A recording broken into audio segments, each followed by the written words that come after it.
कानपुर में न जाना समाजवादी पार्टी का या बहुजन समाज पार्टी के नेताओं का, ये दुर्भाग्यपूर्ण है। आप पूर्व मुख्यमंत्री हैं और वो एक पार्टी के बड़ी पार्टी के नेता हैं, आपके लिए तो सब समान हैं। क्या आप सबके यहाँ कोई घटना किसी ज़िले में हो जाती है, आप जाते हैं तो क्या आपका संबंध रहता है? नहीं। और मात्र ये मान करके अगर सोच रहे हो कि नहीं हम पीडीए के अलावा नहीं जाएंगे, तो नेताजी जब सारी जातियों को जोड़ा तब जाके आप पूर्ण बहुमत में 2012 में आप सत्ता में आ पाए थे, पूर्ण बहुमत से, वरना आप किसी न किसी के सहारे आते थे।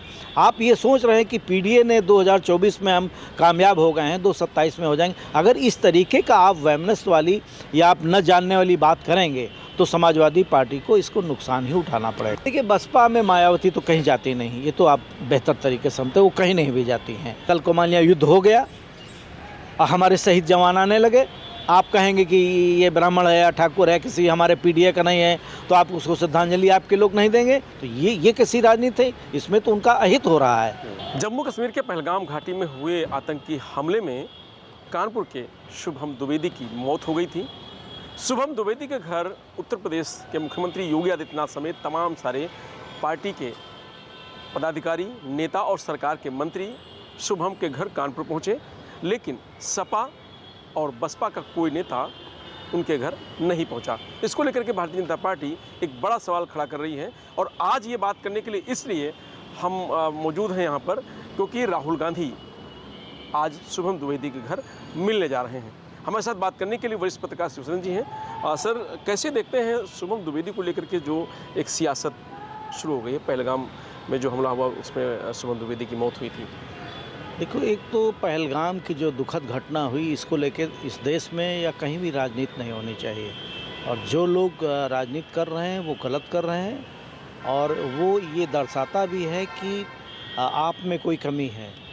आप भेदभाव से इस देश को देखिए, भारत की जो संस्कृति है, भौगोलिक स्थिति है, राजनीतिक स्थिति है, हमारी विभिन्न भाषाएं हैं, जगह जगह पर जो है भाषाओं से बोली बदली हुई है, मिट्टी बदली हुई है, हवा बदली हुई है। तो इस देश का जो हमारा भारत का जो पूरा एक भौगोलिक स्थिति है, और उसी हिसाब से बोली भाषा के हिसाब से क्षेत्रीय क्षेत्र बटे हुए, और क्षेत्र के हिसाब से हमारा एक समझ लीजिए कि एक गुलदस्ता है भारत, जिसमें कि सभी धर्म, सभी जाति, ये दुनिया का एक ऐसा देश है जिसका जो संविधान बना है, जिस सबको समान अधिकार मिले हुए हैं और उसमें सब समाहित हुए इसमें हैं।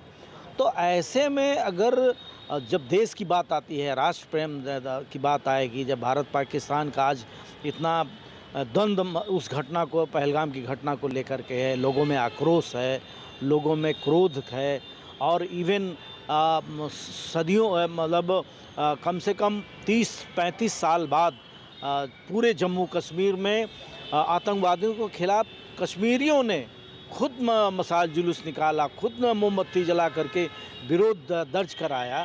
एकजुट पूरा भारत पहली बार दिखा है किसी घटना, इतना तो कारगिल का युद्ध हुआ था, उस समय भी नहीं दिखाई पड़ा था जैसी यूनिटी इस बार पहलगाम की घटना के बाद हुई।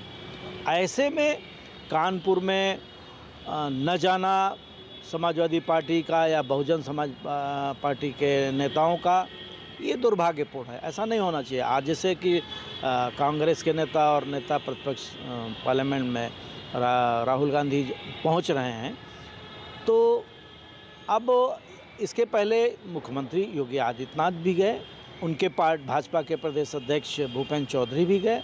सभी लोग, सबकी भावना है। और यहाँ ही उत्तर प्रदेश ही नहीं, देश के जितने भी राज्यों के जो लोग जिनका हत्या हुई, जिनकी हत्या पहलगाम घटना में की गई आतंकवादियों द्वारा, अपने अपने राज्यों के सारे मुख्यमंत्री या सारे पॉलिटिकल पार्टी, सब आम जनता जो है श्रद्धांजलि देने पहुंच रही है।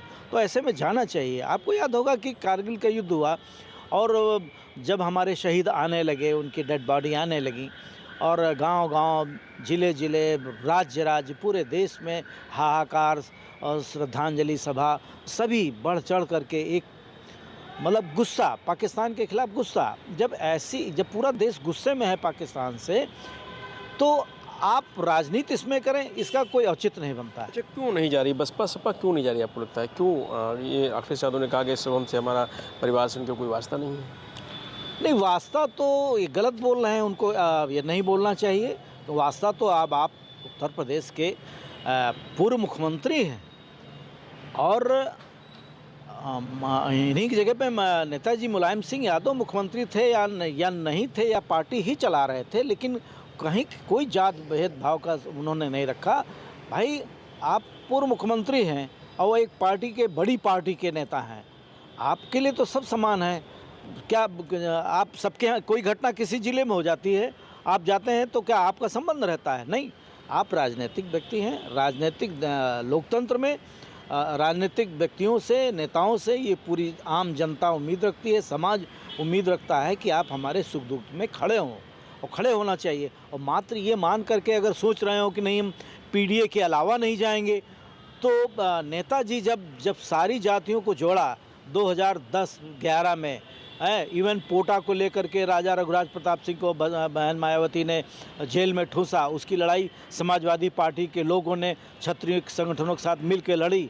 मुलायम सिंह ने लड़ी, राम गोपाल यादव ने लड़ी, अमर सिंह ने लड़ी। तो ये सब जब सारे नेता लड़े, तब जाके आप पूर्ण बहुमत में 2012 में आप सत्ता में आ पाए थे, पूर्ण बहुमत से, वरना आप किसी न किसी के सहारे आते थे। आप ये सोच रहे हैं कि पीडीए ने 2024 में हम कामयाब हो गए हैं, 2027 में हो जाएंगे। अगर इस तरीके का आप वैमनस्य वाली या आप न जानने वाली बात करेंगे तो समाजवादी पार्टी को इसको नुकसान ही उठाना पड़ेगा। बसपा क्यों नहीं जा रही सर? देखिए, बसपा में मायावती तो कहीं जाती नहीं, ये तो आप बेहतर तरीके से समझते, वो कहीं नहीं भी जाती हैं। हाँ, उनका अब वहाँ का जिला अध्यक्ष या कोई प्रतिनिधि गया कि नहीं गया, अब उनकी पार्टी के इकलौता विधायक है, वो भी अस्वस्थ रहते हैं, तो इसलिए उनका भी मूवमेंट कहीं नहीं होता है। अब हमें जानकारी भी नहीं वहाँ कौन गया, छोट भैया नेता गया नहीं गया। क्या लगता है ऐसे में कांग्रेस इसका फ़ायदा उठा रही है? बिल्कुल, देखिए कांग्रेस जिस हिसाब से चल रही है, आप देखिए पूरा जब से पहलगाम की घटना हुई है, सारे विपक्षी दलों ने एक स्वर में भारत सरकार के साथ खड़े होकर के संकल्प लिया कि अब देश का मामला है, हम भारत के प्रधानमंत्री नरेंद्र मोदी को ये अधिकार देते हैं कि वो जो निर्णय लें हम उनके साथ हैं, चाहे उसमें समाजवादी पार्टी हो, कांग्रेस हो या और दल जितने भी हैं देश के, सबने कहा। और जब सबने कहा है तो एक मत में रहना भी चाहिए, एक मत में रहना चाहिए, जुटे रहना चाहिए, खड़े रहना चाहिए, उसमें कोई टीका टिप्पणी नहीं होनी चाहिए। अब आज राती में देखिए 2 बजे पाकिस्तान का एक मिनिस्टर प्रेस कॉन्फ्रेंस कर रहा है कि उसको ये है कि भारत जो है 24 से 48 घंटे के अंदर 36 घंटे के अंदर अटैक कर देगा पाकिस्तान पे। तो जब हमारा दुश्मन देश इतना जागरूक है, वो हमारी लूपहोल्स ले रहा है, हमारी स्ट्रेटजी क्या है। आज प्रधानमंत्री नरेंद्र मोदी आज दिल्ली में 4 बैठकें हो रही हैं अलग अलग सेक्टर्स की, लेकिन सारी इसी पहलगाम की घटना को लेकर के पाकिस्तान से जो युद्ध जैसी स्थिति नज़र आ रही है, उसकी समीक्षा, उसके अधिकार। और कल की बैठक में जैसे नरेंद्र मोदी ने सीधे तीनों सेनाओं को ये अधिकार दे दिया कि आप जो है स्थान और समय आप निर्धारित करिए, आतंकवाद का खात्मा करना है। तो पूरा अधिकार उन्होंने दे दिया। क्यों? संपूर्ण देश ने, संपूर्ण विपक्ष और सत्ता पक्ष ने प्रधानमंत्री नरेंद्र मोदी को ये अधिकार दिया, तो उन्होंने सेनाओं को अधिकार पूरा दे दिया। तो इसके साथ खड़े रहना चाहिए, इसमें कोई राजनीति नहीं आनी चाहिए। अखिलेश यादव का ये बयान गले की फांस बनना उनकी?